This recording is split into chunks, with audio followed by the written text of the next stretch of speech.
You already know. That's what nobody talks about. Before the argument. Before the breakdown.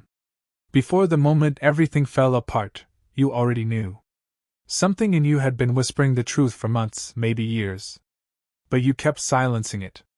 You kept choosing comfort over clarity. You kept telling yourself a softer story. And that silence, that deliberate, cowardly silence toward yourself, cost you more than you'll ever be able to calculate. This is not a video about positivity. This is not a video about feeling good. This is a video about something far more powerful and far more dangerous than either of those things. This is a video about truth. The kind of truth that lands like a fist. The kind that exposes not your enemies, not your circumstances, not the people who wronged you, but you. Your avoidance. Your comfortable lies. The stories you've been telling yourself to survive, that have slowly been stealing your life. The Stoics had a word for this reckoning. They didn't call it pain. They called it clarity.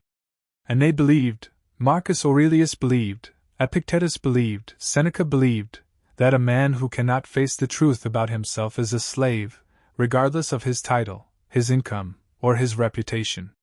If you're ready to stop being that slave, stay with me. Subscribe to Inner Steel right now, because what we build here isn't comfort. It's the kind of strength that only comes when a man is finally willing to look himself in the eye and not look away. Let's begin. Point 1. The lie you're most comfortable with is the one destroying you. There is a particular kind of lie that doesn't feel like a lie. It feels like a reasonable explanation. It feels like context. It feels like nuance. And it's the most dangerous thing in your life. In 1944, a man named Viktor Frankl was stripped of everything: his home, his manuscripts, his pregnant wife, and eventually the coat off his back, and forced into the Auschwitz concentration camp. By any rational measure, his life was over. The Nazis had taken everything external. But Frankl noticed something in that unbearable darkness that would later reshape the entire field of psychology. He noticed which prisoners survived and which ones didn't. It wasn't the youngest. It wasn't always the strongest. The ones who broke first, Frankl observed, were often the ones who told themselves comfortable lies to endure. This will be over soon. Someone will rescue us. The world will not allow this to continue. When reality refused to cooperate with those lies, those men collapsed. Not just physically, they simply stopped trying.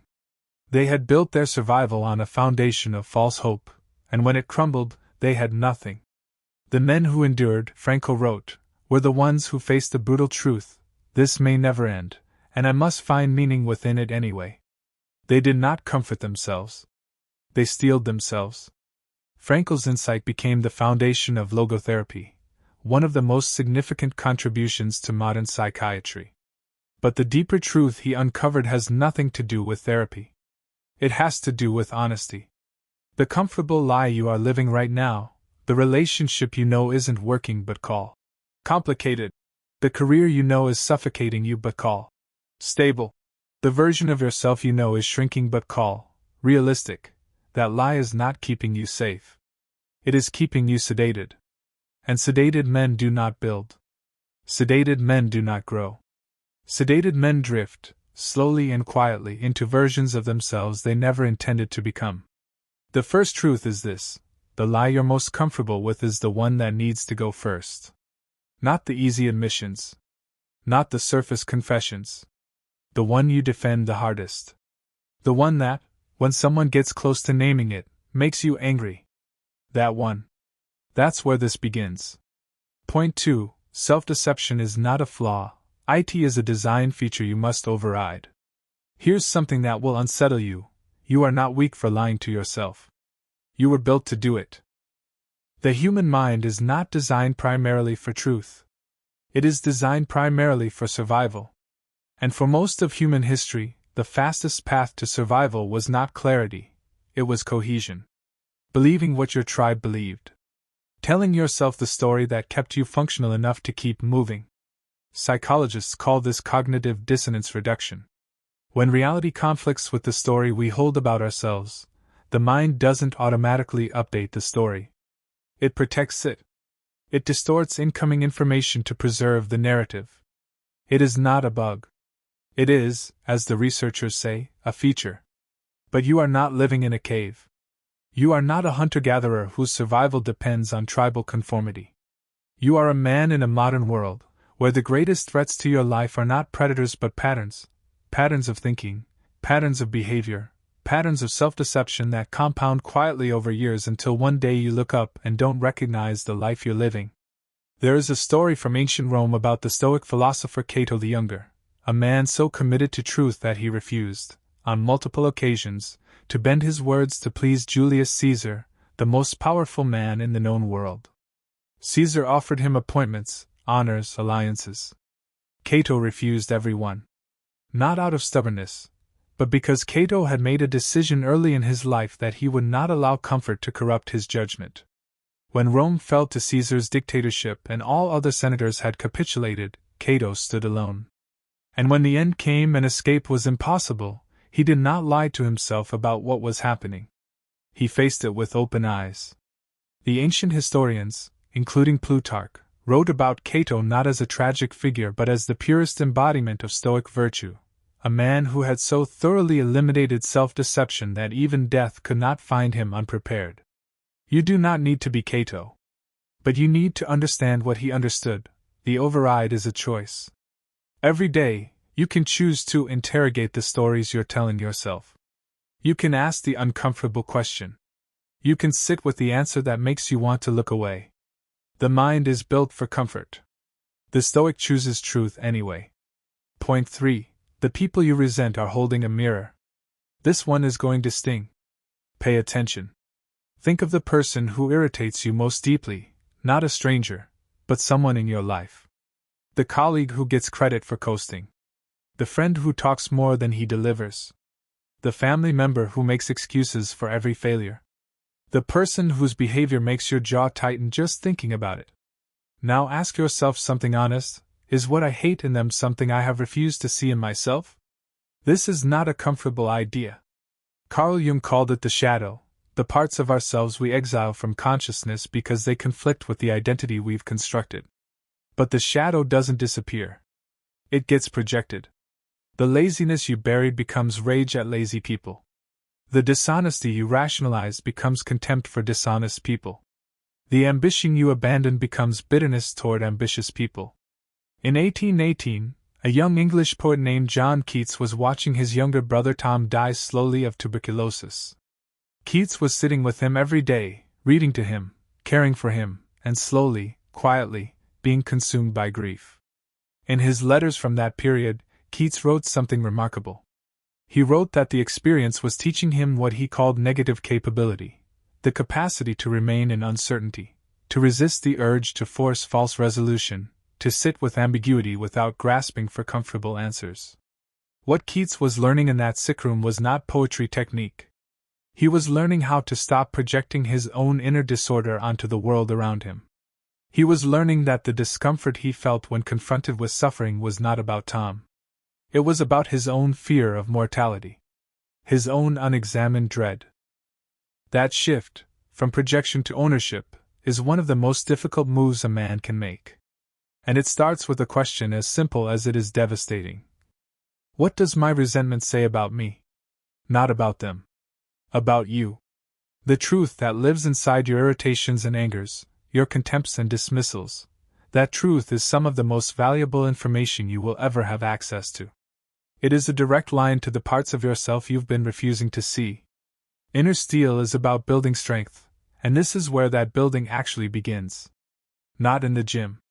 Not in the cold shower. Here, in the uncomfortable mirror of your own resentments. If this is the kind of content that challenges you to grow at the level that matters, subscribe to Inner Steel now. This is what we do here. Point 4. What you avoid is running your life. There is a man sitting in a burning house, adjusting the curtains. He is not delusional. He can smell the smoke. He can feel the heat. But the act of touching something familiar, the curtains, the couch cushions, the objects of his known world, gives him the illusion of control. As long as he's doing something, he doesn't have to face the truth that the house is on fire. You know this man. In some moments, you are this man. Avoidance is not laziness. That's the misunderstanding. Avoidance is often exhausting. It takes tremendous energy to not do what you know you need to do, to construct elaborate justifications, to fill the time with noise and distraction, to maintain the performance of motion while going nowhere. Epictetus, who was born into slavery and became one of the most influential philosophers in Western history, taught his students something about avoidance that most people miss. He said that what we avoid is not the thing itself, it is the judgment we have made about the thing. We don't avoid difficult conversations because they are inherently unbearable. We avoid them because we have decided, somewhere in our history, that what might be revealed in that conversation is more threatening than the slow damage of keeping it buried. Epictetus was owned as a slave in the household of Epaphroditus, a powerful freedman under the Emperor Nero. His master, apparently wanting to test Epictetus's famous claim that pain was endurable, began twisting his leg. According to the account preserved by later writers, Epictetus said calmly, "You will break it." The master continued. "The bone snapped." Epictetus said without drama, "Did I not tell you so?" Whether the story is precisely accurate or shaped by the tradition around him, the lesson is consistent with everything Epictetus taught. The thing you avoid cannot, in most cases, actually destroy you. Your judgment about it can. Your avoidance of it already is. The conversation you've been putting off. The medical appointment. The business idea you've been, not ready for since 3 years ago. The relationship you already know is over. The addiction you call a habit. The dream you call a phase. What are you adjusting curtains around right now? Because whatever you are avoiding with the greatest energy is the place where your actual life is waiting for you. Point 5. The truth about your potential is more terrifying than your failures. Most men are more afraid of their greatness than their mediocrity. This is a statement that seems absurd on the surface. Of course, people want to succeed. Of course, people want to reach their potential. But watch what happens when success actually becomes possible. Watch what happens when the opportunity arrives and suddenly there are 100 reasons it's not the right time. When the relationship is going well and suddenly you find a way to create distance. When the business starts gaining momentum and suddenly you sabotage it.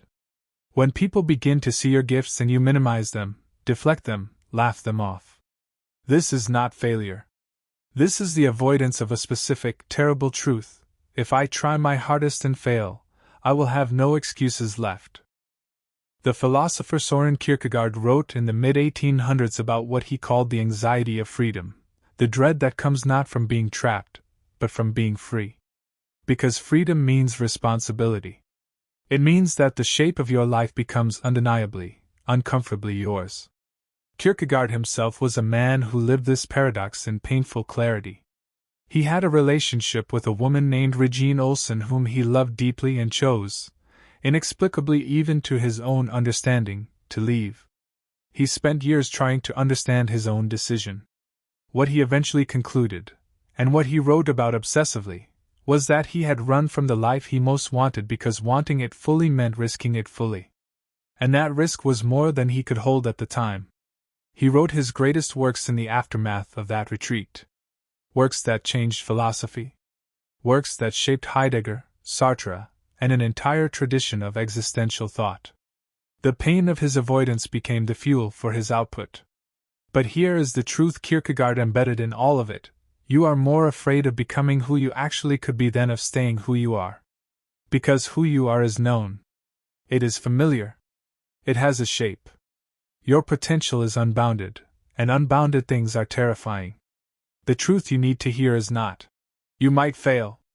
You already know that. The truth you need to hear is, what if you don't? What if you go all in, give everything, build without holding back, and it works? What does that mean about every year you spent hedging? What does that mean about the time already behind you? That question is the one most men will spend a lifetime avoiding. The ones who face it are the ones who build something worth having. Point 6. Suffering you won't name will find another way to speak.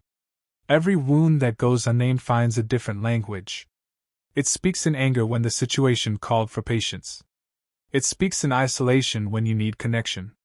It speaks in self-destruction when you are secretly desperate to rebuild. The suffering you will not acknowledge does not disappear. It does not wait patiently in a corner. It moves through your life like a current under ice, invisible, but reshaping everything above it. In the early 1960s, the novelist James Baldwin, one of the most incisive truth-tellers in American literary history, gave a lecture at Cambridge University in which he said something that stopped the room. He said, "Not everything that is faced can be changed, but nothing can be changed until it is faced." Baldwin knew this personally. He had spent his youth in Harlem, the son of a deeply troubled preacher who hated himself, and transferred that hatred outward onto everyone he touched, most of all his family. Baldwin watched his stepfather's unnamed suffering curdle into cruelty. He watched men in his community do the same, take the pain they couldn't speak about and turn it into violence, addiction, and self-destruction. Not because they were weak, but because no one had ever told them that naming the wound was the beginning of surviving it. When Baldwin left America for Paris at 24, running from a country that did not see his full humanity, he didn't run from his pain.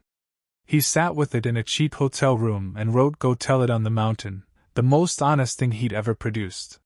He named everything: the rage, the grief, the confusion, the love, the God he wasn't sure he believed in but couldn't fully let go of. That naming broke something open in him. It did not solve his problems. It did not make America safe for him. But it meant that his suffering was now working for him instead of against him. It had a direction. It had language. It had a shape he could work with. What suffering in your life still has no name? The loneliness that you call being a private person. The grief that you call moving on. The failure that you call a learning experience. Before you've ever actually let yourself feel what it cost you. Name it. Not to someone else, necessarily. Not as performance. But in the privacy of your own mind, with your own complete honesty. Name it as specifically as you can. Because named pain has a limited lifespan. Unnamed pain is immortal. Point 7. The people who told you the hardest truth were your greatest teachers. Cast your mind back. There is someone, possibly more than one person, who told you something about yourself that you did not want to hear. Maybe it was a parent who said your plan wasn't realistic, and you took it as an attack. Maybe it was a mentor who said you weren't working as hard as you pretended. Maybe it was a partner who named exactly the pattern in you that you'd been carefully hiding from yourself. Your first reaction was probably to reject it. Defend against it. Distance yourself from the person who said it. But here's the question, were they right?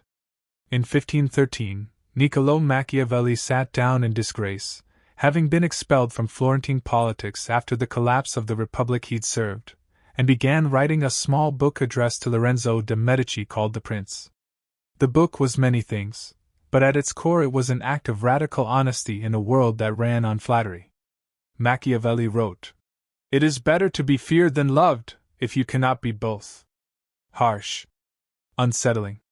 But Machiavelli's larger point, the one that outlived the controversy, was about advisors and truth. He wrote that a prince who surrounds himself with flatterers is doomed. That the most dangerous thing a leader can do is make it uncomfortable for people to tell him the truth. Because a leader without honest counsel is a man building in the dark. Machiavelli knew the cost of flattery firsthand. He had watched it destroy men of great potential. He had watched advisors praise foolish decisions and call it loyalty. He had watched the political world of Florence bend and flex around the comfort of powerful men, until those men made catastrophic decisions no one had warned them about, not because no one saw them coming, but because no one was willing to pay the social price of saying so. The person who told you a hard truth about yourself was giving you a gift you didn't know how to receive. This is not to say every criticism is correct. Not every harsh word is truth. Some of it is projection, some of it is jealousy, some of it is cruelty dressed in honesty's clothing. Discernment matters. But the instinct most men carry, to immediately defend, to dismiss, to reframe the criticism as an attack, that instinct is worth examining. Because somewhere in the words that stung most, there is often the most precise map to where the work needs to happen. Go back through your history. Find the hard thing someone said that you rejected most fiercely. Sit with it again. You might find that it was wrong, and you can put it down for good. But you might find that it was the truest thing anyone ever said to you, and you've been paying the price of not hearing it ever since. Point 8. Living for other people's version of you is slow suicide. There is a version of you that was designed by other people. It was assembled gradually, over years, from the expectations of your parents, the opinions of your peers, the metrics your culture uses to measure worth. It learned what it was supposed to want, what it was supposed to become, what kind of success counted, what kind of life was acceptable. And somewhere along the way, that assembled version became the one in the driver's seat, while the real you sat in the back, quiet, increasingly distant, wondering when it would get to say something. This is not melodrama. This is a documented, well-understood psychological phenomenon. The psychologist Carl Rogers built an entire therapeutic framework around it, the gap between what he called the ideal self, the self shaped by external expectations, and the real self, the actual, inner experience of being you. Rogers argued that neurosis, anxiety, depression, and chronic dissatisfaction were largely symptoms of a life lived in that gap, of a man performing a role rather than inhabiting his own existence. There is a story from feudal Japan about a samurai named Miyamoto Musashi, the greatest swordsman in Japanese history, who after years of dueling his way to the top of the warrior hierarchy simply stopped. He walked away from dueling, from patronage, from the life the warrior culture had designed for him, and spent the rest of his days painting, writing, and training alone in the mountains. He wrote in his final text, The Book of Five Rings, something that sounds almost startlingly modern. Do nothing that is of no use. Everything in his life, his movements, his choices, his relationships, was stripped down to what was real, what was necessary, what was genuinely his. What was performance, he discarded. Musashi had learned, through blood and discipline and decades of living, that a life spent proving something to an audience, even an audience of one, was a life wasted. The only life worth living was the one actually and truly yours. You know the performance you're running right now. The job you kept because of what leaving would mean to your parents. The image you maintained because of what people would think if they knew. The ambitions you've suppressed because they don't match what your environment considers respectable. The version of success you're chasing that has someone else's fingerprints all over it. The truth is simple and it is brutal. Every year you spend living someone else's version of your life is a year you cannot get back. Not one moment of it. An inner steel exists for the man who has decided, fully, finally, without performance, to stop living in someone else's version of his story and start building his own. If that's who you're becoming, subscribe. This channel is built for you. Point 9. The truth doesn't need your belief. It needs your courage. Here is the final, most essential truth in this conversation, and the one most likely to be quietly resisted. You don't need more information. You don't need another book, another podcast, another framework, another system. You don't need to understand yourself more deeply or think about it from a new angle. You already know what needs to change. Somewhere in your body, right now, is the knowledge of exactly what you have been avoiding. The call you haven't made. The conversation you've been rehearsing for 3 years without having. The life you've been thinking about building without laying a single brick. The self-deception you've been maintaining with impressive precision, while calling it self-care or patience or timing. You know. Marcus Aurelius, Emperor of Rome, the most powerful man on earth for 2 decades, wrote something in his private journals that was never intended for anyone else's eyes. He wrote, "You have power over your mind, not outside events. Realize this, and you will find strength." What is remarkable about that line is the context in which he wrote it. This was not a man who had achieved peace. This was a man managing a plague that was killing tens of thousands of his citizens, fighting a war on the northern frontier that had been grinding for years, handling corruption in his administration, and grappling with the behavior of his heir, Commodus, whom he could see was going to be a catastrophic ruler after his death. Marcus had more reason than almost any man alive to seek comfort in illusion. Instead, he kept returning, in entry after entry, to the same discipline, honesty, clear seeing, the refusal to allow himself to call things other than what they were. He did not write about what he wished were true. He wrote about what was true, including the unflattering things about his own character, his own failures, his own recurring weaknesses. The Meditations is not a self-help book. It is a man's private war with self-deception. And the fact that he had to keep returning to the same principles, keep reminding himself of the same truths, tells you something important. This is not a destination. It is a practice. Every day, you will be pulled toward the comfortable version of events. Every day, some part of you will propose the gentler explanation, the softer story, the narrative that costs you nothing. And every day, the practice is the same: tell the truth anyway. Not to punish yourself. Not to wallow. Not to use truth as a new form of self-flagellation. But to see clearly. Because a man who sees clearly is a man who can actually move. The truth will hurt. The Stoics were never confused about that.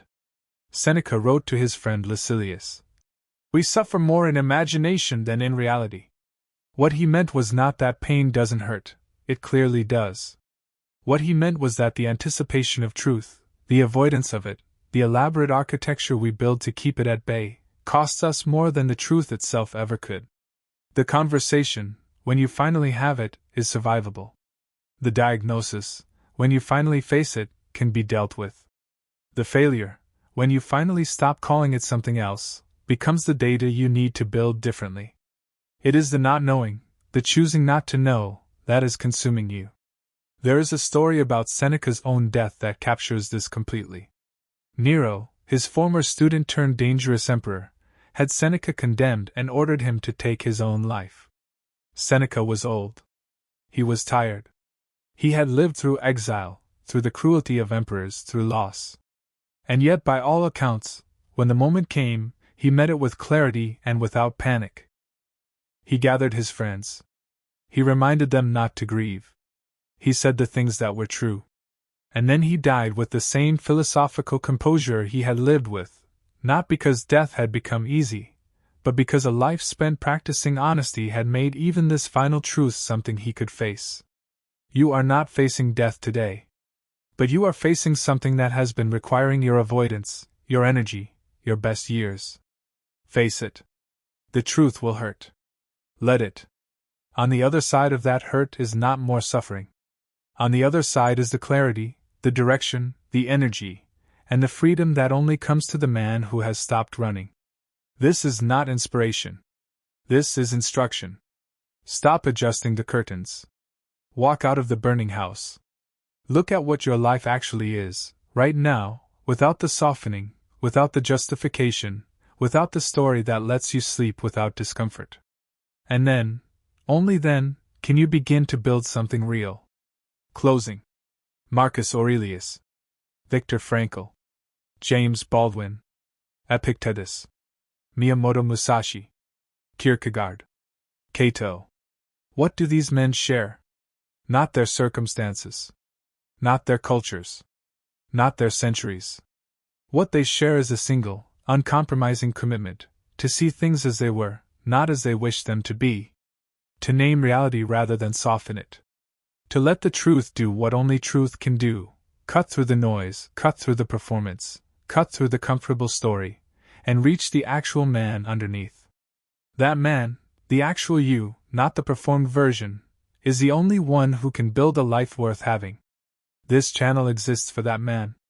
Every video, every script, every idea on Inner Steel is built around a single premise. Real strength does not come from avoiding the hard thing. Real strength comes from facing it.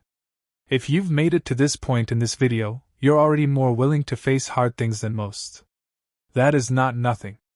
That is the beginning. Subscribe to Inner Steel. Turn on notifications.